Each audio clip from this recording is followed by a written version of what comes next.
What's up, carnivores, omnivores, humans?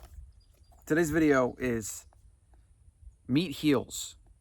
Does meat heal? Why does it heal? And why did this guy called Shawn Baker name his company that?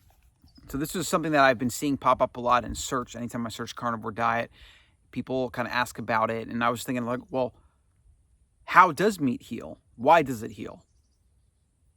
So, short video, explain that. I got some notes here on my iPad. We're outside, beautiful weather in Texas. This is some people have been saying it looks like an African savanna. We let the grass kind of go because, I mean, it's like 3 acres right here. I'm not mowing that. You crazy? The guy before used to have this big tractor trailer where he would literally mow this like who knows how often. That's insane to me. Completely insane. All right. So does meat heal? If it does, why does it heal? Like what is the idea behind meat healing? Why would it heal you? Right? Meat's obviously never been considered a health food. And today, a lot of people think it is a unhealthy food, right? If you've been following my channel, if you've been following carnivore diet or anything, at all, that's completely nonsense. But what about removing the unhealthy label and replacing it with a really, really, really good for you actually is a health superfood label, right? Because we haven't really bridged that gap. A lot of people still, because the indoctrination of society and culture and bad science and all these things, they think that, well, okay, it's not going to give me heart disease or cancer maybe, but maybe I shouldn't eat as much. Maybe I should trim the fat or whatever, right? So it's really, really hard if you've grown up in American culture and if you paid attention to what the mainstream is and what the doctor may have told you, it's going to be hard for you to really unleash, or I would say let go of those bad ideas. Like for me, it was salt forever. Even when I was cooking and I'd read all the books like the Salt Fix and whatever, and I'd completely changed my opinion on salt. And I'd realized that salt is necessary. It's actually good for you, whatever. It was still really hard to just use a ton of salt. I finally got to the point where I seasoned enough to the point where I almost over-seasoned my food, right? And that's really where most of us should be, as long as we're using a good quality salt. So let's see. Shawn Baker, some say is kind of the founder or creator of the current carnivore movement. All right. So he's a doctor and he's got his MeatRx company, and Meat Heals is like the thing he slogans and shirts and whatever. And when I started thinking about this, like meat healing, like I tried to actually think about what that means rather than it just being like a gimmicky marketing tagline. And I was thinking like, wow, it does heal. And then I was thinking like, why? What are the mechanisms? Right. And so then I wrote some notes, and that's what we're talking about right now. So the first reason that meat heals is because what you're eating in lieu of meat, okay?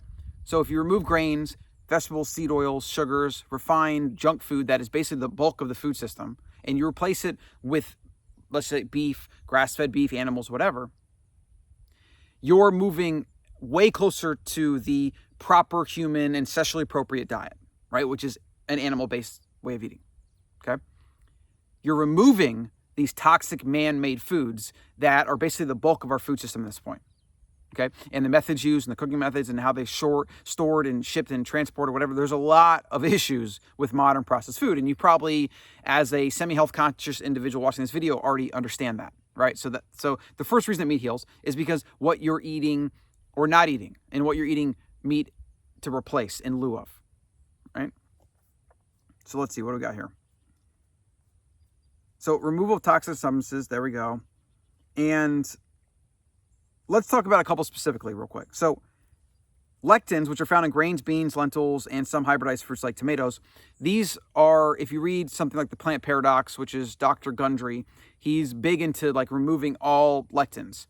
I agree, okay? These are plant defense mechanisms that you find throughout nature and like in the plant kingdom, of course, and they attack the gut and they cause things like leaky gut and inflammation. And if you're allergic, you can have an autoimmune response. Like they're just things that they're tricky. Like if you can tolerate them, they're probably still not doing you any favors, mostly because they come in the form of a highly processed refined food and or a grain, which itself can have anti-nutrients and cause issues, whatever, right? So lectins, grains, gluten, all these different things kind of go in the same bucket, right? Then you have actual greens. And this is where someone like Paul Saladino, the carnivore MD, he kind of almost fearmongers around plants. I think he softened his stance a little bit because he probably realized that's a little bit too much for people to chew on. But he does have a point that the green that you find in a plant, or like this grass here or whatever, like there's a lot of anti-nutrients, there's a lot of natural pesticides, basically what they are, a natural pesticide that's designed to protect the plant. Because plants, trees, whatever, they can't move, they can't run, they can't fight back. And so they had to develop chemistry internally to thwart predators as an evolutionary survival advantage. Every species that is alive right now that you can see in nature or find had to develop an evolutionary species or it wouldn't exist. An evolutionary strategy for survival and replication. And if it didn't figure that out, it wouldn't be here. And there are, I don't know, maybe billions of organisms that have evolved for a little bit and then died out because of environmental change or whatever. And the way evolution, natural selection works is every generation of certain things that branch off or whatever, they're just getting a little bit better, okay? Plants are no different, right? So there's actually some research that I found a while ago that was, you could probably find it. It really blew my mind. But it was an actual study done where they analyzed pesticides found in like monocrops and different, I assume they probably did fruits and vegetables and whatnot. And what they found was that about 99% of the pesticides that an average human consumes from, I assume, a standard American diet or whatever, comes from the plants themselves, right? Not from what a farmer might spray on the crops. So what this did was it softened my perspective of organic versus conventional. While I still prefer organic because monocrops are not good for the environment and they're not good for your health, whatever, I'm just not as afraid of them as I was before, because the reality is that most of the pesticides that I eat, that you eat, are coming from the plants themselves. Like the green that you're going to find is in there. It's in the chemistry of the plant, right? Okay. So let's see, what do we got here? Why else does meat heal? So we talked about the removal of certain things. Now let's talk about a whole complete food. So meat is a whole complete food. I mean, obviously, especially if you eat nose to tail. But even something like a piece of steak is going to have your complete amino acids and fatty acid profile. I'm pretty sure. As I say that, I feel like maybe I'm wrong there. I don't think I'm wrong. Like an egg is a complete food. I'm pretty sure steak's a complete food. I don't think, maybe it's nose to tail. I don't know. Maybe somebody can correct me and Google that. I'm not in front of a computer, so I'm not going to look that up right now.